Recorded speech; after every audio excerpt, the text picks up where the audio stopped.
Hi guys, मैं name business party. स्वागत है आपका मेरे इस यूट्यूब चैनल में। मैं कंप्यूटर से रिलेटेड और एक नया वीडियो लेके आया हूँ जो है मेमोरी क्या होता है इसके बारे में बताता हूँ। कंप्यूटर सिस्टम की वह इकाई जो सूचनाओं को अस्थायी या अस्थायी रूप से संचित करने का कार्य करता है उसे हम मेमोरी कहते हैं। मेमोरी दो प्रकार के होते हैं, पहला प्राइमरी मेमोरी और दूसरा सेकेंडरी मेमोरी। प्राइमरी मेमोरी के बारे में मैं बताता हूँ। प्राइमरी मेमोरी मतलब होता है अस्थायी। ये दो प्रकार के होते हैं, पहला रैम, दूसरा रोम। चलिए इन दोनों के बारे में बताता हूँ। रैम क्या होता है? ये उन प्रोग्राम को और डाटा को स्टोर करके रखता है जो सीपीयू वर्तमान में प्रोसेस कर रहा है। रैम को हम प्राइमरी मेमोरी या मेन मेमोरी के नाम से भी जानते हैं। यह मेमोरी अस्थायी रूप से डाटा को यूज करती है और एक सामान्य कंप्यूटर में 32 MB से लेकर 8 GB तक हो सकती है और भी GB तक रैम पाई जाती है। रैम के अन्य प्रकार में SD RAM, D RAM, RD RAM, ETC और भी रैम इसमें पाए जाते हैं। चलिए मैं अब आपको नेक्स्ट टॉपिक पे लेके चलता हूँ जो है रोम।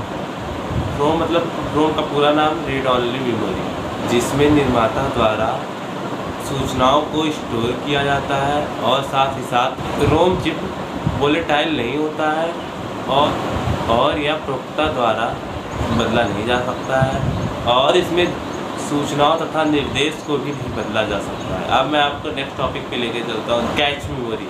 कई लोग इसे कैश मेमोरी भी कहते हैं। चलिए मैं इसके बारे में आपको बताता हूँ। कैश मेमोरी मुख्य मेमोरी और सीपीयू के बीच की एक अस्थायी तेज गति के होल्डिंग एरिया के रूप में कार्य करके प्रोसेसिंग को तीव्र करती है।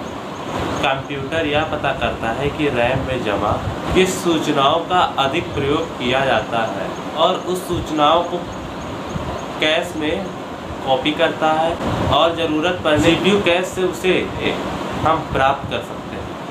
अब मैं आपको नेक्स्ट टॉपिक पे लेके चलता हूँ जो है फ्लैश मेमोरी। फ्लैश मेमोरी क्या होता है इसके बारे में आपको बताता हूँ। इस मेमोरी में रैम तथा रोम की संयुक्त विशेषताएं सम्मिलित होती हैं और रैम की तरह इसमें नई सूचनाओं को स्टोर करने के लिए अपडेट किया जाता है तथा रोम की तरह विद्युत आपूर्ति बंद होने पर सूचना को स्टोर करता है। मैं आपको नेक्स्ट टॉपिक पे लेके चलता हूँ जो है सेकेंडरी मेमोरी। सेकेंडरी मेमोरी क्या होता है मैं इसके बारे में आपको बताता हूँ।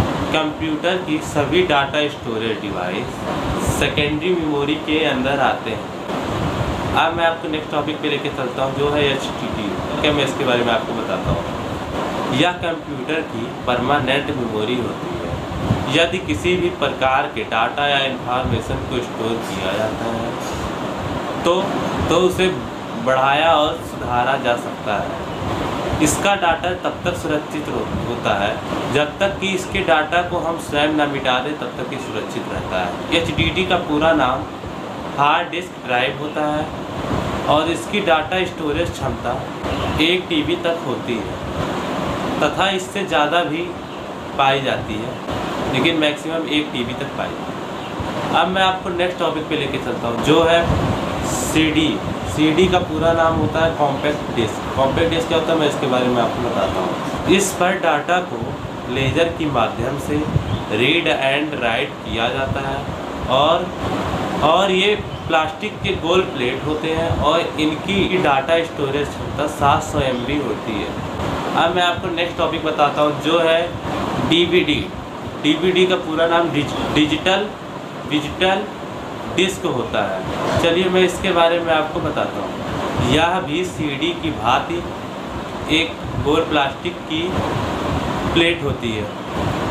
इस पर भी डाटा को लेजर की माध्यम से रीड एंड राइट किया जाता है और इसकी डाटा स्टोरेज जो क्षमता होती है 47 GB तक होती है। अब मैं आपको नेक्स्ट टॉपिक लेके चलता हूँ जो है फ्लॉपी डिस्क। फ्लॉपी डिस्क क्या होता है मैं इसके बारे में आपको बताता हूँ। कार्बन की बनी आयताकार प्लेट होती है और इसको भी लेजर की माध्यम से रीड एंड राइट किया जाता है। इस फ्लॉपी डिस्क का आकार 25 इंच तक होता है तथा इसकी डाटा स्टोरेज जो क्षमता होती है वो 1.44 MB तक होती है। Thank you. यदि आपको ये वीडियो अच्छा लगे लाइक करिए, शेयर करिए, कमेंट करिए और सब्सक्राइब करिए और बेल आइकन को दबाने के लिए मत भूलिएगा। और भी कंप्यूटर से रिलेटेड कोई भी इंफॉर्मेशन चाहिए आप मेरे यूट्यूब के कमेंट बॉक्स में मुझसे पूछ सकते हैं, मैं आपकी पूरी मदद करूँगा। Thank you.